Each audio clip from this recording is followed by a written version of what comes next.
అందరూ బాగున్నారా? అవును పిల్లలు, పోయిన వారం మీ అందరికీ ఒక వాక్యాన్ని చెప్పాను కదా, మరి దానికి ఆన్సర్ మీ అందరికీ దొరికిందా? మీ పాపములను ఒకనితోనొకడు ఒప్పుకొనుడి, మీరు స్వస్థత పొందినట్లు ఒకని కొరకు ఒకడు ప్రార్థన చేయుడి. నీతిమంతుని విజ్ఞాపన మనఃపూర్వకమైనదై బహుబలము గలదై ఉండును. దీనికి గల జవాబు యాకోబు వ్రాసిన పత్రిక 5వ అధ్యాయం 16వ వచనంలో ఉంది. మీ ఆన్సర్ కరెక్టేనా పిల్లలు? అయితే వెరీ గుడ్. ఇప్పుడు నేను మీ అందరికీ ఇంకో వాక్యాన్ని చెబుతాను. ఆయన మిమ్మును గూర్చి చింతించుచున్నాడు గనుక మీ చింత యావత్తు ఆయన మీద వేయుడి. 1 పేతురు 1వ అధ్యాయం నుండి 5వ అధ్యాయం వరకు చదివి ఎక్కడ ఉందో నెక్స్ట్ వీక్ మీరు అందరూ నాకు చెప్పాలి. ఓకేనా పిల్లలు? 5 అధ్యాయాలే కనుక మీరు రోజుకి ఒక్కటి చదివినా సరిపోతుంది. కాబట్టి మీరు మాత్రం ఈ బైబిల్ చదవటం అస్సలు మిస్ చేయొద్దు. సరేనా పిల్లలు? ఓకే, అయితే ఇప్పుడు నేను మీ అందరికీ ఒక మంచి కథని చెప్పబోతున్నాను. పిల్లలు మరి కథ వినడానికి రెడీగా ఉన్నారా?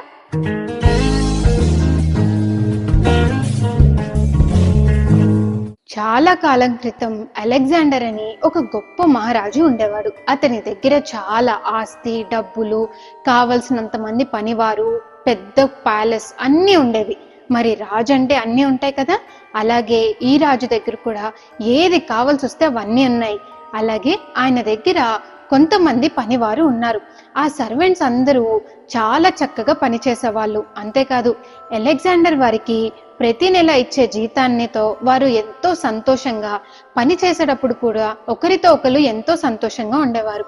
ఇదంతా చూసిన మహారాజు ఒకరోజు ఏం చేశాడంటే తన దగ్గరున్న మంత్రుల్లో ఒక మంత్రిని పిలిచి ఈ విధంగా చెప్పాడు, నా దగ్గర అన్నీ ఉన్నాయి, కానీ ఆ పని వాళ్ళు ఉన్నంత సంతోషంగా నేను ఉండలేకపోతున్నాను, ఎందుకంటావు అని అన్నాడు. అయితే ఆ మంత్రి ఏం చెప్పాడంటే, అవును రాజా, వాళ్ళకి చాలా కొద్దిగా ఉన్నా సరే వాళ్ళందరూ ఎంతో సంతోషంగా ఉన్నారు. ఈ మాటకొస్తే నిజం. కాకపోతే ఇక్కడ నువ్వు ఒక విషయాన్ని గుర్తుపెట్టుకోవాలి, నేను ఎప్పుడు లా ఆఫ్ 99 ని ఫాలో అవుతాను అని అన్నాడు. నేను మీకు ఇది చెప్తే అర్థం కాదు, కానీ నేను మీకు ఒక చిన్న పని చెప్తాను, మీరు ఆ పనిని చేయాల్సి వస్తుంది అని అన్నాడు. అందుకు రాజు కూడా ఒప్పుకున్నాడు. ఎందుకంటే ఈ అలెగ్జాండర్ మహారాజు ఆ మంత్రితో చాలా క్లోజ్ గా, అలాగే ఎన్నో సజెషన్స్ తీసుకుంటూ ఉండేవాడు. అయితే ఒక రోజు మంత్రి ఏం చెప్పాడంటే, చూడండి, మీ దగ్గర ఉన్న పని వాళ్ళందరూ ఉన్నారు కదా, వాళ్ళల్లో ఎవరు ఎక్కువ సంతోషంగా ఉన్నారో వారి గురించి మీరు కనిపెట్టండి అని చెప్పాడు. అయితే రాజు వాళ్ళందరిలో ఒక అతన్ని చూస్ చేశారు. అప్పుడు మంత్రి ఏమన్నాడంటే, సరే, ఇప్పుడు మనం ఒక రాత్రి తెలియకుండా ఆ పనివాడి ఇంటికి వెళ్దాము అని ప్లాన్ వేసుకొని వాళ్ళిద్దరూ కలిసి ఒక రాత్రి ఆ పనివాడి ఇంటికి వెళ్లారు. ఆ మంత్రి ఒక బ్యాగ్ నిండా 99 బంగారపు కాయిన్లు పెట్టి దాంట్లో ఒక స్లిప్పుని కూడా వ్రాసి పెట్టాడు. అది ఏమనంటే, ఇందులో 100 బంగారపు కాయిన్స్ ఉన్నాయి, ఇది నీకు బహుమతిగా ఇస్తున్నాను అని ఈ విధంగా రాసి ఆ బ్యాగ్ ని ఆ తలుపు దగ్గర పెట్టి తలుపుని గట్టిగా కొట్టి వచ్చేమని చెప్పాడు. మంత్రి చెప్పిందంతా రాజు జాగ్రత్తగా విని అలానే చేశాడు. చేసిన తర్వాత వారు దూరం నుంచి చూస్తా ఉన్నారు. ఆ పనివాడు బయటికి వచ్చి ఆ బ్యాగుని తీసుకొని చాలా సంతోషంగా ఇంట్లోకి వెళ్ళాడు పిల్లలు. అయితే ఇంట్లోకి వెళ్ళిన తర్వాత అతడు ఆ స్లిప్పుని తీసి చదివి ఇక ఆ కాయిన్లన్నీ లెక్క పెట్టడం మొదలు పెట్టాడు.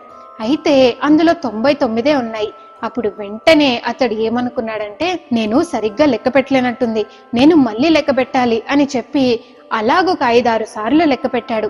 ఎన్నిసార్లు కౌంట్ చేసినా 99 రావటంతో అతడికి ఇక చాలా కోపం వచ్చింది. వెంటనే తన భార్య పిల్లల్ని నిద్రలేపి ఈ విధంగా అన్నాడు, ఇందులో 100 బంగారపు కాయిన్లు ఉండాలి, ఆ ఒక్కటి ఎటుపోయిందో కనిపించట్లేదు, కొంచెం మీరంతా వెతకండి అని చెప్పి వాళ్ళ ఇంట్లో వాళ్ళందరూ కలిసి ఇల్లంతా వెతికారు. కానీ అది మాత్రం దొరకలేదు. దాంతో అతడు చాలా టెన్షన్ పడి చాలా ఆలోచిస్తూ ఇక అతనుకున్న సంతోషం అంతా పోగొట్టుకున్నాడు. అంతేకాదు మరుసటి రోజు అతడు ప్యాలెస్ కి పని చేయడానికి వచ్చినప్పుడు కూడా ఏ మాత్రం సంతోషంగా లేడు. ఇదంతా గమనించిన రాజు వెంటనే మంత్రితో ఈ విధంగా అన్నాడు, నాకు అర్థమైంది ఇప్పుడు అని. అయితే పిల్లలు, ఇక్కడ మీ అందరికీ అర్థమైందా? ఆ రాజు 100 బంగారపు కాయిన్లు ఉన్నాయని చెప్పాడు, కానీ ఆ సంచిలో కేవలం 99 కాయిన్లే ఉన్నాయి. అంటే ఆ 99ని బట్టి అతడు సంతోషించడం పోయి ఆ ఒక్కటి పోయినందుకు అతడు బాధపడుతూ ఉన్నాడు అని ఆ మంత్రి ఇంకా చక్కగా ఆ రాజుకి ఎక్స్ప్లెయిన్ చేశాడు. అంతేకాదు పిల్లలు, ఆ పనివాడే కాదు, మన జీవితాల్లో కూడా దేవుడు మనకి 99 బ్లెస్సింగ్స్ ఇచ్చినప్పుడు మనకి ఒక్క విషయంలో మనం సరిగ్గా లేమని, ఎప్పుడు దేవుడు మనకి ఇవ్వలేదని ఎప్పుడు బాధపడుతూనే ఉంటాము. కానీ అలా కాదు పిల్లలు. దేవుడు మనకి 99 ఆశీర్వాదాలు ఇవ్వచ్చు, ఒక్కటి ఇవ్వకపోవచ్చు. కానీ మిగిలిన వాటన్నిటిని బట్టి మనం కృతజ్ఞత కలిగి ఉండాలి. కనుక మీ అందరికీ అర్థమైందని అనుకుంటున్నాను. మీకు ఏవి ఉన్నా సరే ఉన్న వాటితో సంతృప్తిగా సంతోషంగా ఉంటూ దేవునికి ఎల్లప్పుడూ కృతజ్ఞతాస్తుతులు చెల్లించాలి. ఓకేనా పిల్లలు? మరి ఇదందరూ మీరు ఖచ్చితంగా పాటిస్తారు కదా. అంతేకాదు, లేని వాటి గురించి మీరు ఎప్పుడు బాధపడకుండా ప్రతిరోజు సంతోషంగా ఉండండి. సరేనా పిల్లలు? ఓకే, అయితే వచ్చే వారం ఇంకో కథతో మళ్ళీ మనం సంతోషంగా కలుద్దాం. బాయ్ పిల్లలు.